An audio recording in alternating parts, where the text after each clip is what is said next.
بسم اللہ الرحمن الرحیم۔ السلام علیکم۔ ٹاپک ہے انبیاء اکرام بھی کفر و ارتداد سے ڈرتے تھے، تو چلیے بیان سنتے ہیں۔ انبیاء اکرام علیہ الصلاۃ والسلام جو تمام انسانوں میں سب سے زیادہ اللہ کے برگزیدہ و مقرب بندے تھے اور جن کا خاتمہ ایمان پر یقینی اور قطعی تھا، وہ بھی اپنے اور اپنے بیوی بچوں کے دین و ایمان کے بارے میں ڈرتے تھے، اس کی حفاظت کی اللہ تبارک تعالیٰ سے دعا کرتے تھے اور ایمان کے کفر و ارتداد کا شکار ہونے سے اللہ تعالیٰ کی پناہ مانگتے تھے۔ حضرت ابراہیم علیہ السلام کا ارتداد سے ڈرنا۔ حضرت ابراہیم علیہ السلام جو ابو الانبیاء نبیوں کے باپ تھے اور خلیل اللہ کے دوست بھی تھے، وہ بھی اپنے اور اپنی اولاد کے دین و ایمان سے بے فکر و مطمئن نہیں تھے، وہ بھی اس معاملے میں خوفزدہ رہتے تھے اور اللہ تعالیٰ سے اپنے اور اپنی اولاد کے دین و ایمان کی سلامتی اور حفاظت کی بھیک مانگتے رہتے تھے۔ چنانچہ قرآن کریم میں اللہ تعالیٰ نے ان کی یہ دعا نقل فرمائی ہے۔ حضرت ابراہیم علیہ السلام دعا فرمایا کرتے تھے، ترجمہ: اے اللہ، میری اور میری اولاد کی بت پرستی سے حفاظت فرما۔ حضرت یعقوب علیہ السلام کا اپنی اولاد کے ایمان کے بارے میں ڈرنا۔ حضرت یعقوب علیہ السلام جو کہ خود بھی نبی ہیں، ان کے والد محترم حضرت اسحاق علیہ السلام بھی نبی، ان کے دادا حضرت ابراہیم علیہ السلام تو صرف نبی ہی نہیں بلکہ ابو انبیاء بھی ہیں، ان کے چچا حضرت اسماعیل علیہ السلام بھی نبی، ان کے بیٹے حضرت یوسف علیہ السلام بھی نبی، گویا نبوت کا خاندان ہے، اور کتنے خوش نصیب و سعادت مند ہیں اس خاندان کے لوگ کہ اتنے سارے انبیاء کرام ان کے گھرانے میں موجود ہیں۔ ایک بڑا عالم یا بڑا بزرگ کسی خاندان میں موجود ہو تو اس خاندان کے افراد میں دینداری کا عنصر دوسروں کے مقابلے میں غالب ہوتا ہے، اور صاف محسوس ہوتا ہے کہ ان لوگوں پر کسی اللہ والے کی خصوصی نگاہ ہے۔ ذرا اندازہ فرمائیں کہ جس خاندان میں اتنے سارے انبیاء کرام موجود ہوں، اس خاندان کے ہر فرد کو کیسی دینداری اور دین پر استقامت و ثابت قدمی نصیب ہوگی، اور کیسی دینی و ایمانی غیرت کوٹ کوٹ کر ان کے رگو و ریشہ میں سمائی ہوگی۔ اس گھر کے ذرے ذرے اور ایک ایک چیز سے دین ایمان کی خوشبو پھوٹ رہی ہوگی، گھر کا پورا ماحول اور پوری فضا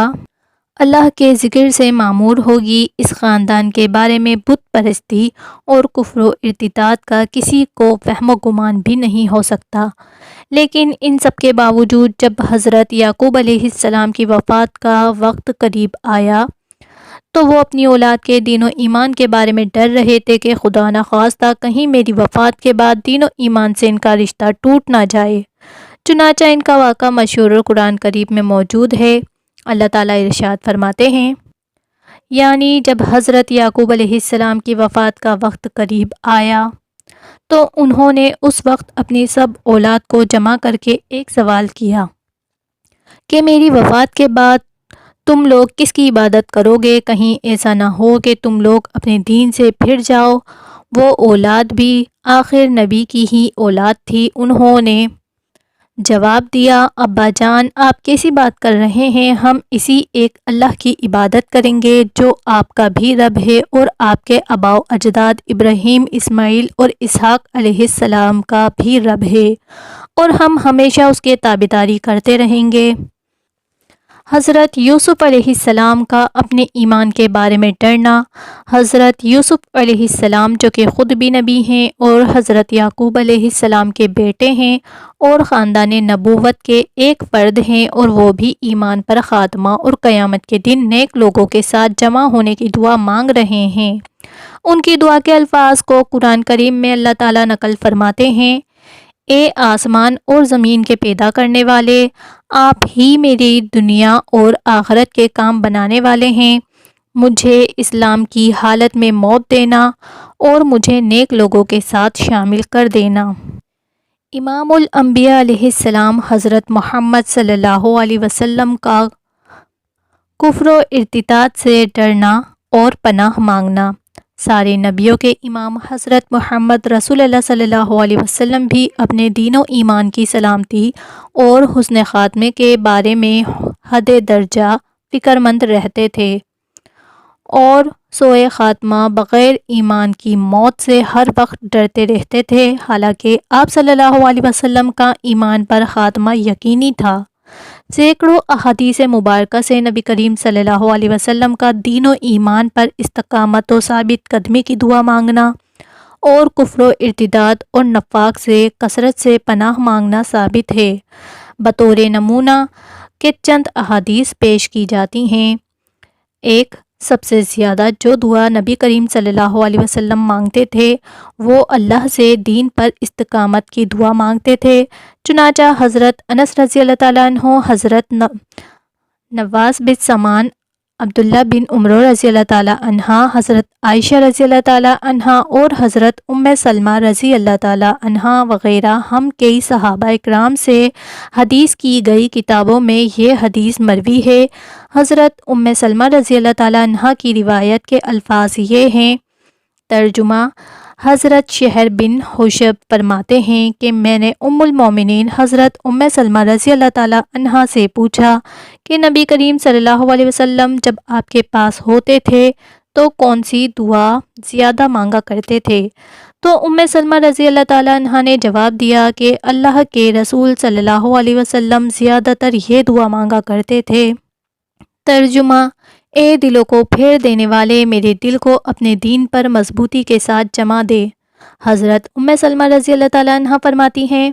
کہ میں نے پوچھا، اللہ کے رسول،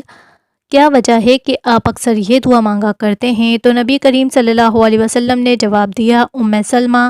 ہر آدمی کا دل اللہ تعالیٰ کی 2 انگلیوں کے درمیان ہوتا ہے۔ اللہ جس کے دل کو چاہتا ہے دین پر باقی رکھتا ہے اور جس کے دل کو چاہتا ہے دین سے پھیر دیتا ہے۔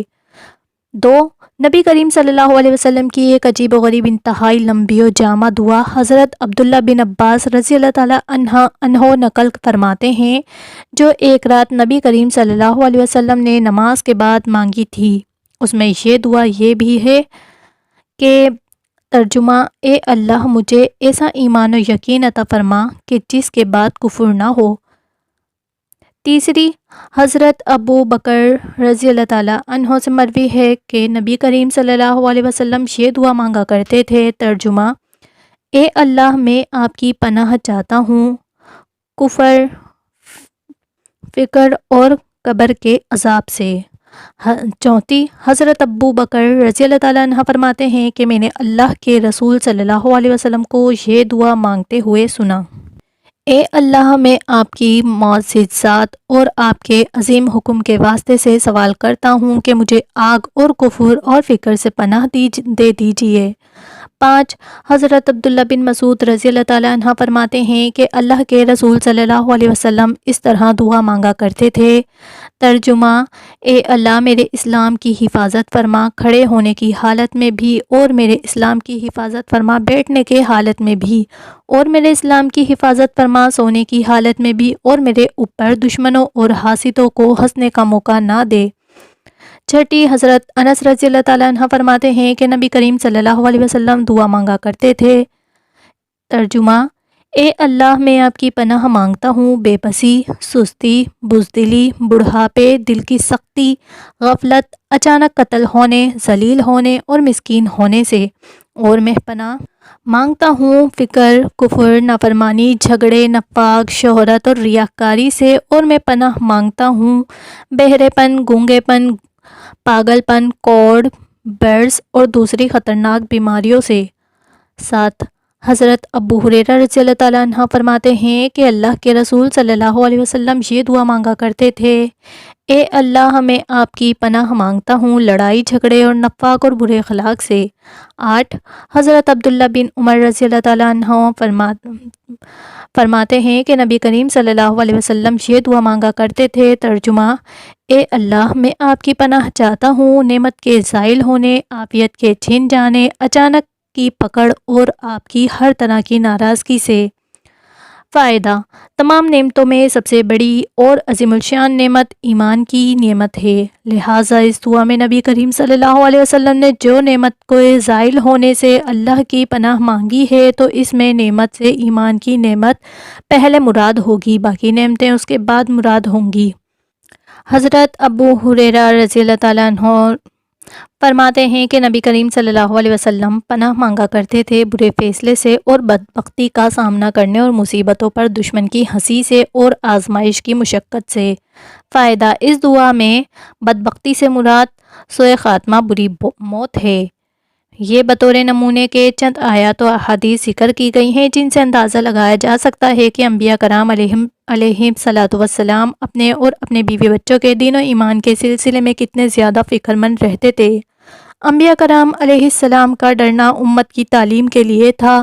انبیاء کرام علیہم الصلاۃ والسلام کا اپنے دین و ایمان کے زائل ہونے سے ڈرنا اور ان کی حفاظت کی دعا کوشش کرنا، یہ دراصل امت کی تعلیم کے لیے تھا، ورنہ خود انبیاء کرام کے دین و ایمان کے ختم ہونے کا کوئی اندیشہ نہیں تھا۔ ان کا حسن خاتمہ اللہ کی طرف سے یقینی اور قطعی تھا۔ انبیاء کرام علیہ السلام کے اہل و عیال ارتداد کا شکار ہو سکتے تھے، البتہ انبیاء کرام علیہم الصلاۃ والسلام کے اہل و عیال کے دین و ایمان کی کوئی گارنٹی نہیں تھی، بلکہ عام لوگوں کی طرح انبیاء کرام علیہ السلام کے گھر والوں کے دین و ایمان کو بھی خطرہ لاحق ہو سکتا تھا،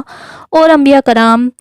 دین و ایمان کی قدر و قیمت کو اچھی طرح سمجھتے تھے، اور ان سے بڑھ کر ایمان کی قدر و قیمت کون سمجھ سکتا ہے۔ اس لیے انبیاء کرام علیہ السلام اپنے اہل و عیال کے دین و ایمان کے سلسلے میں بے حد فکر مند رہتے تھے، اور دین و ایمان کی بقا اور حفاظت کے لیے جو کچھ وہ کر سکتے تھے کرتے تھے۔ اور جب انبیاء کرام علیہ الصلاۃ والسلام دین و ایمان کے بارے میں اتنے زیادہ خوفزدہ ہیں تو قیامت تک کون مسلمان ایسا پیدا ہو سکتا ہے جس کو اپنے اور اپنے گھر والوں کے دین و ایمان کے بارے میں مطمئن اور بے فکر ہونے کی ذرہ برابر کوئی گنجائش ہو؟ تو لسنرز، آپ نے بیان سنا۔ اگر آپ کو بیان اچھا لگا ہو تو پلیز میرے چینل کو لائک کریں، شیئر کریں اور سبسکرائب کریں۔ اللہ حافظ۔